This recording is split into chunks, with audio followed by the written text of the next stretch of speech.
കണ്ണപുരം സ്ഫോടനത്തിൽ കേസിലെ പ്രതി അനൂപ് മാലിക് പിടിയിലായിരിക്കുന്നു. കാഞ്ഞങ്ങാട് നിന്നാണ് പ്രതിയെ കണ്ണപുരം പോലീസ് പിടികൂടിയത്. ഇന്ന് പുലർച്ചെയുണ്ടായ സ്ഫോടനത്തിൽ ഒരാൾ കൊല്ലപ്പെട്ടു. സ്ഫോടനത്തെ ചൊല്ലി വലിയ രാഷ്ട്രീയ പ്രത്യാരോപണങ്ങളാണ് കണ്ണൂരിൽ നിന്ന് ഉയർന്നത്. നമുക്ക് ആ പ്രതികരണങ്ങൾ രാഷ്ട്രീയ ഉദ്ദേശത്തോടുകൂടി നടന്നതാണോ അല്ലയോ നമുക്ക് വ്യക്തമല്ല. അതുകൊണ്ട് അയാൾ ഏത് രാഷ്ട്രീയക്കാരനാണെന്ന് നോക്കിയിട്ട് അതിന്റെ പേരിൽ ഏതെങ്കിലും ഒരു രാഷ്ട്രീയ പാർട്ടിയുടെ നേരെ എന്തെങ്കിലും ഒരു ആക്ഷേപം ഉന്നയിക്കുന്നത് ശരിയല്ലല്ലോ. അത് നിങ്ങൾ അന്വേഷിച്ചാൽ മനസ്സിലാവാറാണെന്നല്ലോ. ഈ വീടിൻ്റെ ഉടമ കോൺഗ്രസിൻ്റെ അടിയുറച്ച ഒരു അനുഭാവിയാണ്.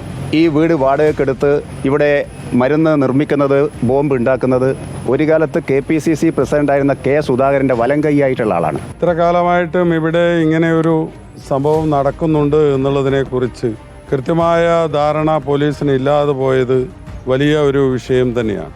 ഇതിപ്പോൾ വ്യാപകമായി കണ്ണൂർ ജില്ലയിൽ നടക്കുകയാണ്. പഴയ കാലത്ത് അദ്ദേഹം കോൺഗ്രസിന്റെയും സുധാകരന്റെയും ഒക്കെ ബാച്ചിൽപ്പെട്ട ഒരാളായിരുന്നു എന്ന് മാത്രമേ പറയാൻ സാധിക്കുള്ളൂ. അത് ഇപ്പോഴും ആ ബന്ധമുണ്ടോ അത് തുടരുന്നുണ്ടോ എന്ന് ഞങ്ങൾക്കറിയില്ല. അതുകൊണ്ട് ഒരു രാഷ്ട്രീയമായ ഉദ്ദേശം വെച്ചുകൊണ്ടുള്ള കാര്യമാണെന്ന ഫോക്കസിലേക്ക് പോകാതെ അന്വേഷിക്കട്ടെ. അന്വേഷിച്ച് വരുമ്പോൾ ഇതൊക്കെ മനസ്സിലാവും. അഭിജിത്ത് മുഴക്കുന്ന് നമുക്കൊപ്പം ചേരുന്നു. Good evening Abhijith Muzhakkunnu. സ്ഫോടനത്തിന് ശേഷം ഒളിവിൽ പോയ പ്രതിയെ എങ്ങനെയാണ് കാഞ്ഞങ്ങാട് നിന്ന് പോലീസിന്റെ കയ്യിൽ കിട്ടിയത്? കണ്ണപുരത്തേക്ക് കൊണ്ടുവരികയാണോ ഇപ്പോൾ? സുജിയ, കാഞ്ഞങ്ങാട് വെച്ച് അനൂപ് മാലിക്കിനെ പോലീസിന് പിടികൂടാൻ കഴിഞ്ഞു എന്നുള്ളതാണ് നമ്മൾ മനസ്സിലാക്കുന്നത്. ഇയാൾ പയ്യന്നൂർ സ്വദേശിയാണ്.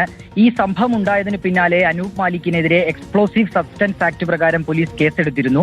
ഇയാൾക്കായുള്ള അന്വേഷണം ഊർജിതമാക്കി. പയ്യന്നൂരിലുള്ള ഇയാളുടെ വീട്ടിലെത്തി പോലീസ് പരിശോധന നടത്തിയെങ്കിലും ഇയാളെ കണ്ടെത്താൻ കഴിഞ്ഞിരുന്നില്ല.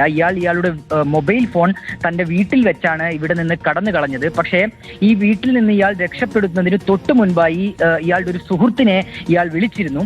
അതുമായി ബന്ധപ്പെട്ട് നടത്തിയ അന്വേഷണത്തിനൊടുവിലാണ് പ്രതി കാഞ്ഞങ്ങാട് ഉണ്ട് എന്നുള്ളൊരു വിവരം പോലീസിന് ലഭിക്കുന്നതും തുടർന്ന് പോലീസ് അവിടെ വെച്ച് ഇയാളെ പിടികൂടുകയും ചെയ്യുന്നത്.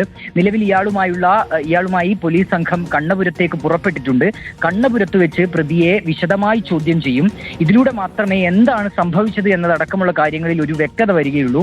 നേരത്തെയും സമാനമായ നിരവധി കേസുകളിൽ, അതായത് 6ഓളം കേസുകളിൽ ഈ അനൂപ് മാലിക് പ്രതിയാണ്. അയാൾ ഇത്തരം കേസുകളിൽ പ്രതിയായിട്ടും അയാൾക്ക് വീണ്ടും സമാനമായ രീതിയിലുള്ള സ്ഫോടക വസ്തുക്കൾ ശേഖരിക്കാനും കൈകാര്യം ചെയ്യാനും കഴിയുന്നു എന്നുള്ളതാണ് ഈ ഒരു സംഭവത്തെ ഏറ്റവും ഗൗരവമുള്ളതാക്കി മാറ്റുന്നത്.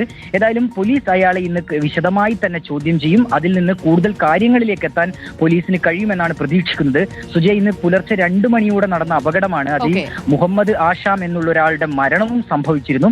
ഒപ്പം തന്നെ പ്രതി അനൂപ് മാലിക്കിനെ കാഞ്ഞങ്ങാട്ട് നിന്ന് പിടികൂടിയിരിക്കുകയാണ്. ഇനി കണ്ണപുരത്തേക്ക് കൊണ്ടുവരും. അഭിജിത്താണ് വിവരങ്ങൾ നൽകിയത്.